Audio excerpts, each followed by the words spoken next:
Herkese merhaba diyorum sevgili dostlar, ben Tugay, nasılsınız, iyi misiniz? Öncelikle kanalıma hoş geldiniz diyorum. Final Fantasy 14 Mobile'in yeni bir içeriğiyle beraberiz. Aslında ben ana hikaye görevlerini bitirdim, burada görebiliyorsunuz, ama size son ana hikayenin son zindanını ve son boss'una girmemiştim. Yani girmiştim aslında ama video çekmemiştim. Oraya bir girelim. Bu ana hikayenin Final Fantasy 14 Mobile'deki son boss'u. Buraya bir girelim. Bunun videosunu çekerim. Bu aralarda video çekemiyorum. Neden? Ya abi benim mikrofonda sıkıntılar oluyor. Bilmiyorum yani. Başladık mı? Aynen bu hikayenin ana boss'u. Yani en son boss'u. Mikrofonda da sıkıntılar oluyor. Yani benim anlamadığım bir şekilde şöyle oluyor. Mikrofon sesleri. Ya konuştuktan sonra mikrofon böyle bir çatırdayıp sonra kendi kendine tekrar düzeliyor. Orayı da tam olarak anlayamadım neden öyle olduğunu ama bilmiyorum yani. Bu tarafa doğru kaçmamız lazım, patlayacak. Yani bilmiyorum. Of. Ya çok güzel bir boss. Ana hikaye çok güzel ilerliyor. Yani oyun beni benden alıyor. Bir tek eksiğimiz işte globalin şu an olmaması. Onun dışında oyun inanılmaz iyi. Yani fevkalade bir mobil MMORPG diyebilirim. Yani pay to win yok. Ne isteyebilirsin ki daha?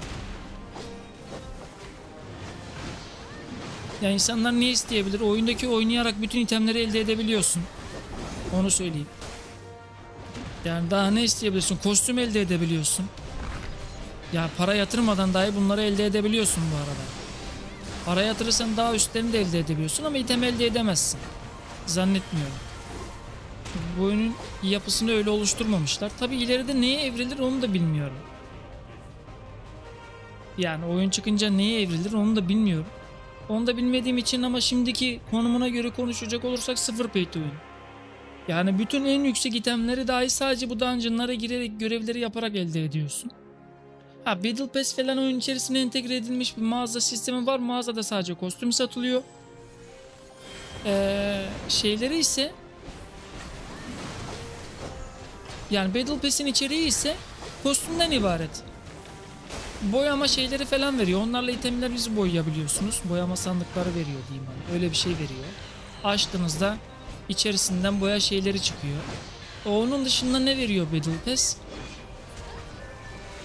Ne oldu, bir internetle ilgili bir sıkıntı yaşadık bak. Bir şey olmaz. Onun dışında da çok ekstrem bir şey vermiyor Battle Pass. Yani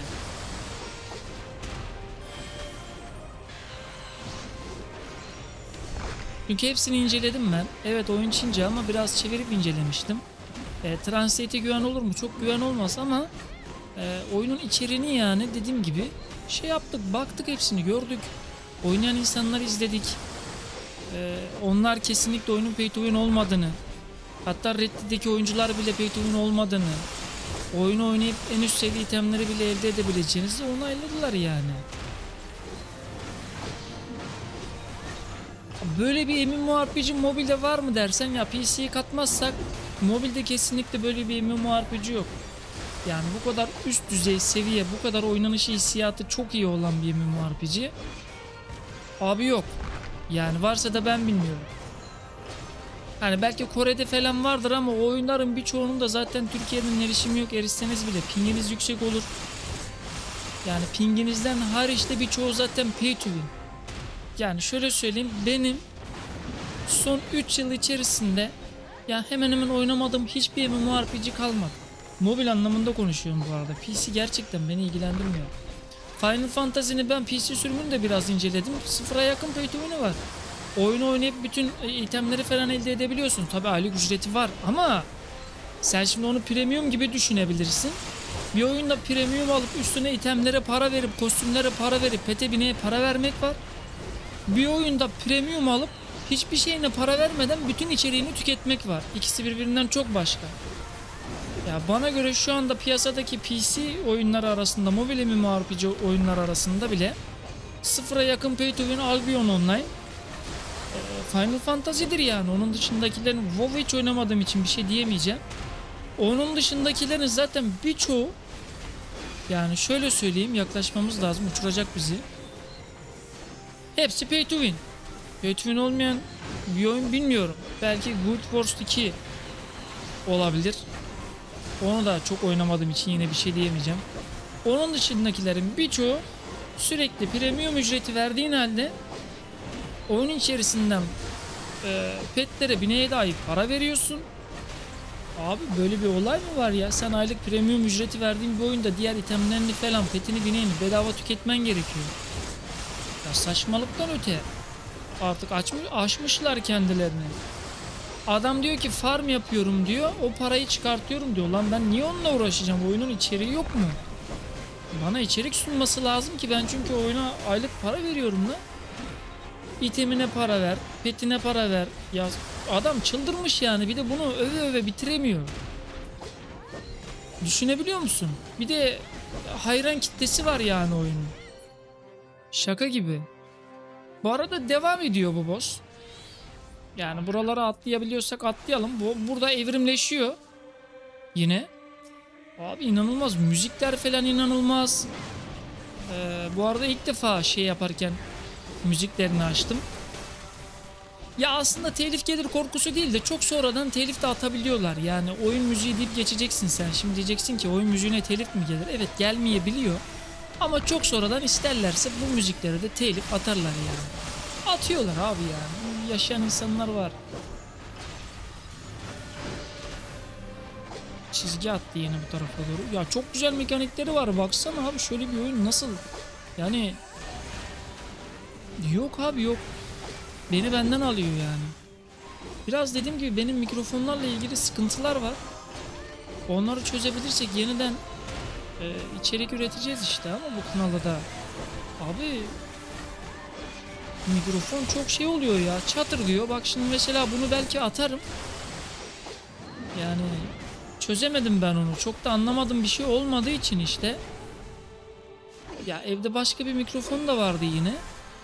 Onda da aynısı oluyor. Mikrofonda bir sıkıntı olsa diğerinde de aynısı olmaz. Şu müziklerin güzelliğine bakar mısın? Ya eğer öyle olursa ben bunu atacağım ki belki bu işten anlayan insanlar vardır ya, bana yardımcı olurlar yani. Gerçekten anlayamıyorum mikrofonun niye öyle olduğunu abi. Ya da ben ayarlayamıyorum, bilmiyorum. Sürücülerde güncel aslında, dün kontrol ettim. Ya Realtek Audio diye bir driver vardı, kendi sitesindeki en güncel sürümünü indirdim. Realtek'in sitesinden. Orada verdiği sürümlerden en güncel olanını indirdim, kurdum abi. Ben ne yapayım yani, bir şey yapamam ki. Of. Abi mekanikler çok iyi. Ben yine büyük bir ihtimalle Warrior oynayacağım ya. O kararım kesin. Ama şeyi çok denemek istiyorum abi. Okçu var bir tane. Ortada durmamız gerekiyor. Canımız yarıya indi ama bir şey olmaz. Topladık. Kestik abi. Müthiş. Tek kelime. Ya şu oyun, az açılalım. Şöyle. Ay. Okey, sıkıntı yok. Ya şu oyunun güzelliğine bakar mısın? Müziklere bakar mısın? Skill efektlerine bakar. İçeri gel baba. Nice you. Bravo. Çok iyisin oyunda. Ay. Az daha yiyorduk neredeyse.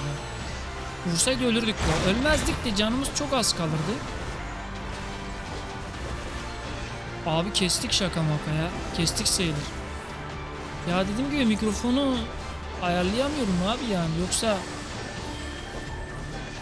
buranın biraz ilerisinde bir iki tane daha dungeon var. Yılan boss'u falan var yine. İtem seviyesi yetmiyor ama item kasarım aslında ben, ama şu mikrofon olayı canımı çok sıkıyor ya. Kestik galiba ya. İnanılmaz iyiydi be. İnanılmaz iyiydi.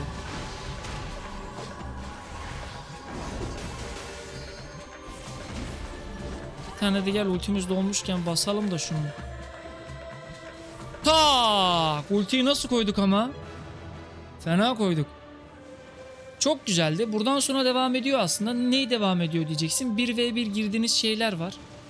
Her 10 levelde mi 20 levelde mi ne giriyorsunuz. Buraya kadar da izlediyseniz çok teşekkür ederim. Kendinize çok iyi bakın bu arada. Süper bir boss fight'tı. Ana hikayenin son şeysi diyebilirim. Boss'u. Görüşmek üzere efendim. Dediğim gibi ben bunu böyle atarım. Yine mikrofon şey olursa. Örnek olsun diye. Ondan sonra bu şeyi size veriyor. Bu bineği size hediye ediyor oyun. Büyük bir ihtimalle globalde de hediye eder. Bu ana hikaye görevlerini tamamladığınızda böyle kırmızı bir yazı çıkıyor. Bunu çevirdiğimde bütün ana hikaye görevlerini tamamladınız. Bir sonraki güncellemeyi bekleyin diyor. Bu bineği de size hediye ediyor dediğim gibi. Şuradan bakabilirsiniz. Şu etkinlik zaten şu ana ikonik. Şunu da hediye ediyor. Bu mikrofon olayında ne yapacağım bilmiyorum. Kendinize çok iyi bakın. Görüşürüz.